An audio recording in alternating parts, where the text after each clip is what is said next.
So hello guys, welcome back my YouTube channel online study और से मनीष कुमार एक बार फिर आपका हार्दिक स्वागत करता हूं।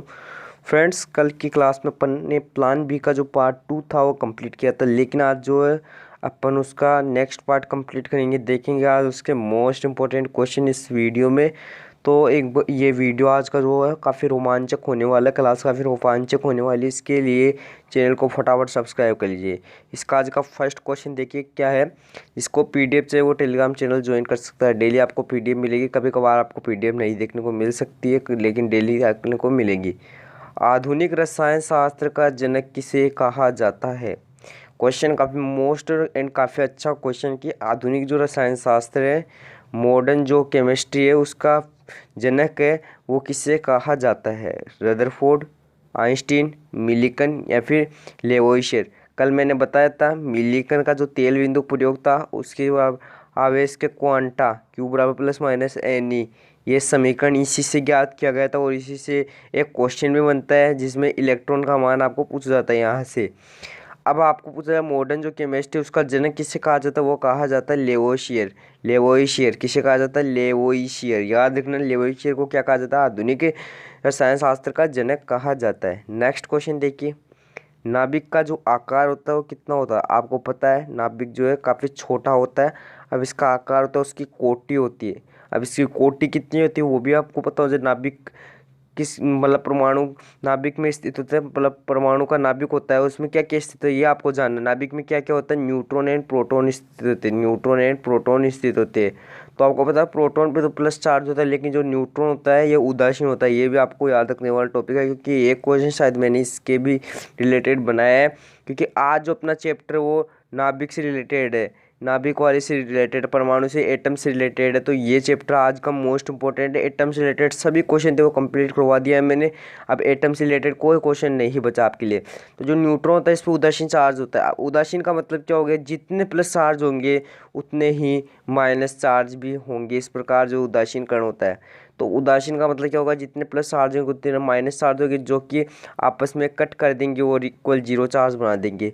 लेकिन प्रोटॉन पे कितना चार्ज होता है? प्लस चार्ज होता है। तो याद रखना, न्यूट्रॉन प्रोटॉन में क्या होता है? न्यूट्रॉन उदासीन होता है और प्रोटॉन प्लस होता है। अब देखो नाभिक के जो बाहर होता है, बाहर भी एक मतलब एक कण जो है मतलब चक्कर लगाता है।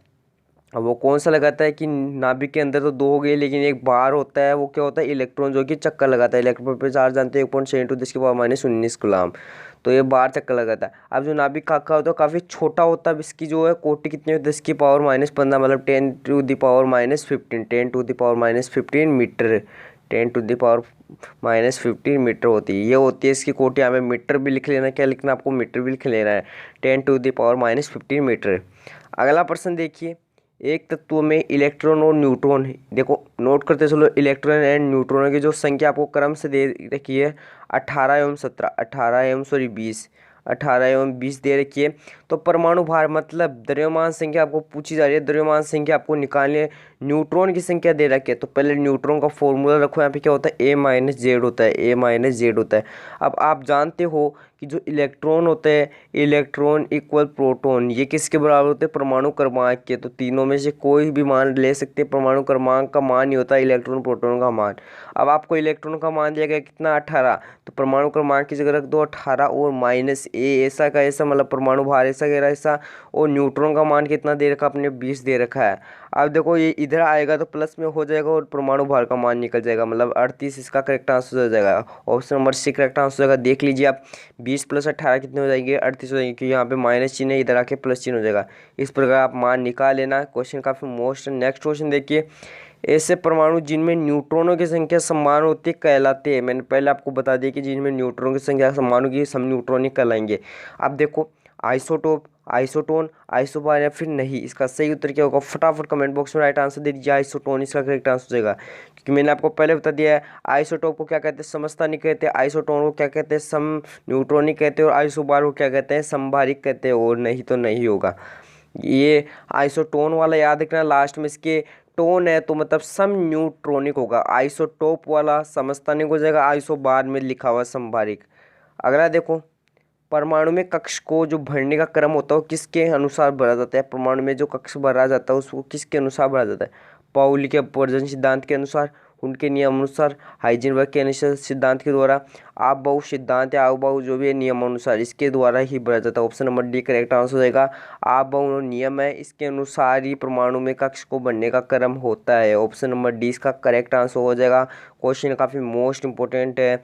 नेक्स्ट क्वेश्चन देखिए, परमाणु के नाभिक में क्या क्या उपस्थित होते हैं। देखो अभी ऊपर जस्ट मैंने क्वेश्चन बताया था आपको, परमाणु के नाभिक में न्यूट्रॉन भी होता है, प्रोटॉन भी होता है, न्यूट्रॉन एंड प्रोटॉन होता है, बट इलेक्ट्रॉन होता है वो इसके बाहरी कक्ष में चक्कर लगाता है, इसके बाहर होता है और जो कि चक्कर लगा रहा होता है। लेकिन इसके नाभिक में कौन कौन उपस्थित रहते हैं, केवल न्यूट्रॉन एंड प्रोटॉन ही उपस्थित रहते हैं। Option number C will be right answer. Next question देखिए, क्वेश्चन नंबर 7 जो कि काफ़ी मोस्ट इंपॉर्टेंट होने जा रहा है। अभी देखते हैं, न्यूट्रॉन के खोजकर्ता आपको पूछा जा रहा है जेम्स चैडविक, रदरफोर्ड, थॉमसन या फिर लुइस। देखो एक आपको ट्रिक आपको पता होगी, ईंट पैर पर नाच, ईंट पैर पर नाच। अधिकतर बच्चों को ये पता होगा, लेकिन जिसको नहीं पता है वो आज सुन लीजिए क्या है। देखो ईंट पैर पर नाच, इसका मतलब इलेक्ट्रॉन की खोज ने किसने की, थॉमसन ने। ठीक है, तो ये नोट पे। फिर देखो क्या है, फिर है प्रोटॉन की खोज किसने की, रदरफोर्ड ने की, और जो न्यूट्रॉन है उसकी खोज किसने की, जेम्स चैडविक ने की। तो ये तीन जो खोज करता है इनका नाम और इनके साथ किसकी खोज की वो भी आपको सामने शो हो रहे हैं। देखो हम न्यूट्रॉन की खोज करता देख लो किसने की थी, जेम्स चैडविक ने की थी, जेम्स चैडविक ने की थी। तो इस ट्रिक से आप पता लगा सकते हो। और मतलब प्रोटॉन की खोज किसने की, रदरफोर्ड ने की, और इलेक्ट्रॉन की खोज किसने की, जे थॉमसन ने की।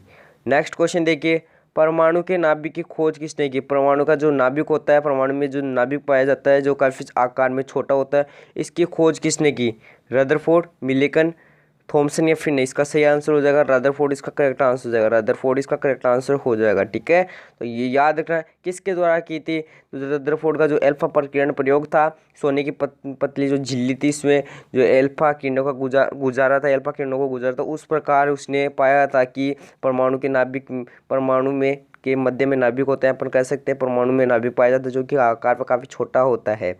सबसे भारी प्राकृतिक तत्व है, मोस्ट इंपोर्टेंट क्वेश्चन आज का।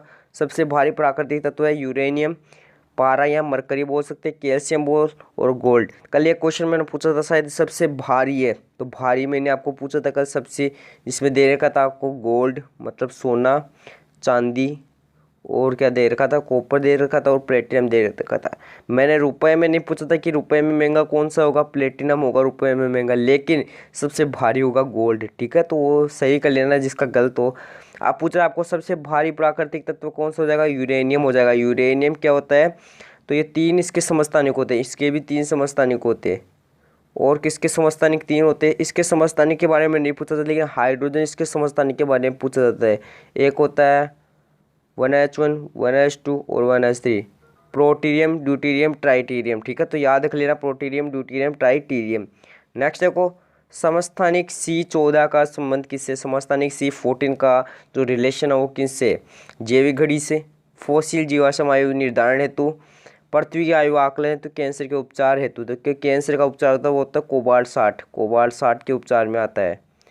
और जो पृथ्वी की आयु का आंकड़ा होता है यूरेनियम से, यूरेनियम डेंटिंग जानते हो ना, यूरेनियम डेंटिंग से क्या करते हैं अपन, इससे करते हैं पृथ्वी की आयु निर्धारित करते हैं, पृथ्वी की आयु का आकलन करते हैं।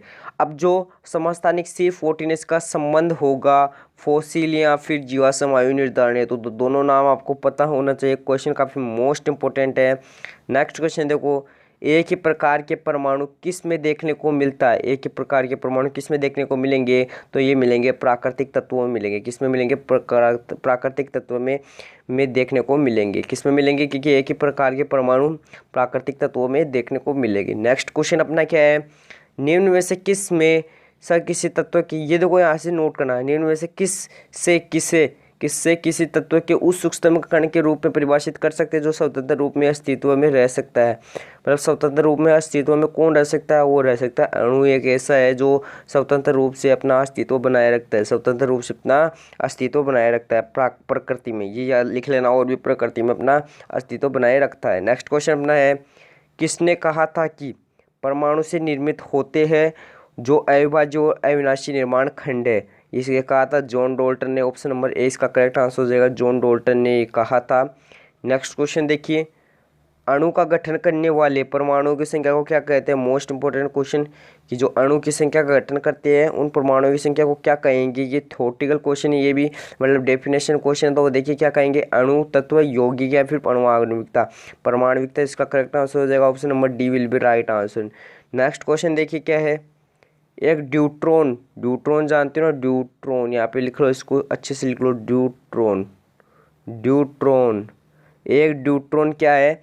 एक न्यूट्रॉन युक्त नाभिक, एक प्रोटॉन युक्त नाभिक, एक न्यूट्रॉन एवं एक प्रोटॉन युक्त नाभिक, प्रोटॉन, न्यूट्रॉन एवं इलेक्ट्रॉन युक्त नाभिक। तो इसका करेक्ट आंसर क्या हो जाएगा? ऑप्शन नंबर सी इसका करेक्ट आंसर हो जाएगा, एक न्यूट्रॉन एवं एक प्रोटॉन युक्त नाभिक इसका करेक्ट आंसर हो जाएगा। नेक्स्ट क्वेश्चन है, किसने परीक्षण किया था कि परमाणु के अंदर बहुत ज़्यादा रिक्त स्थान होते हैं? ये किसने परीक्षण करके बताया था? थॉमसन, मैक्सवेल, मेंडलीफ या फिर रदरफोर्ड। इसका करेक्ट आंसर क्या हो जाएगा? रदरफोर्ड इसका करेक्ट आंसर हो जाएगा। आधुनिक आवर्तसारणी का जनक किसे कहा जाता है? मेंडलीफ को कहा जाता है। ये क्वेश्चन भी याद रखना, ये भी आपको याद रखना है। जो तरबूज मॉडल है वो किसके नाम से जाना जाता है? थॉमसन के नाम से जाना जाता है, इसने तरबूज मॉडल किया था वो। नेक्स्ट अपन देखो क्वेश्चन क्या है, इलेक्ट्रॉन की तरंग प्रकृति किस में दर्शाई जाती है? यह क्वेश्चन काफ़ी मोस्ट इंपोर्टेंट है। जूल थॉमसन प्रयोग से, विवर्तन प्रयोग द्वारा, आइंस्टीन का प्रकाश विद्युत समीकरण और रदरफोर्ड के अल्फा प्रकीर्णन प्रयोग से। इसका करेक्ट आंसर क्या हो जाएगा? देखो आइंस्टीन का जो प्रकाश विद्युत समीकरण है MC² वाला, तो ये याद रखना।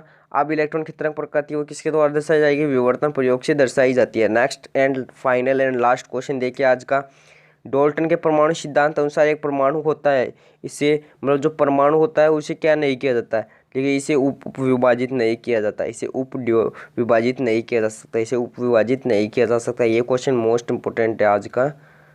अब देखो एक क्वेश्चन कल मैंने आपको पूछा था, मतलब कल क्वेश्चन बताया था, उसी में से एक क्वेश्चन पूछता हूँ, अग्निशामक गैस कौन सी होती है? अग्निशामक गैस के रूप में कौन सी गैस कहाँ मिलती है ये बताइए। होमवर्क क्वेश्चन है स्पेशल फॉर यू कि अग्निशामक गैस होती है वो कौन सी होती है? अग्निशामक गैस के रूप में किसे जाना जाता है?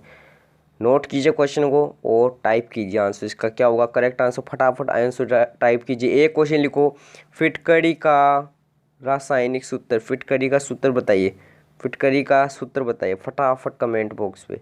तो आज के लिए इतना ही पढ़ेंगे, एक बार फिर नए वीडियो के साथ मिलेंगे। और PDF चाहिए तो टेलीग्राम चैनल ज्वाइन कर लेना, फटाफट एक बार सब्सक्राइब कर लो।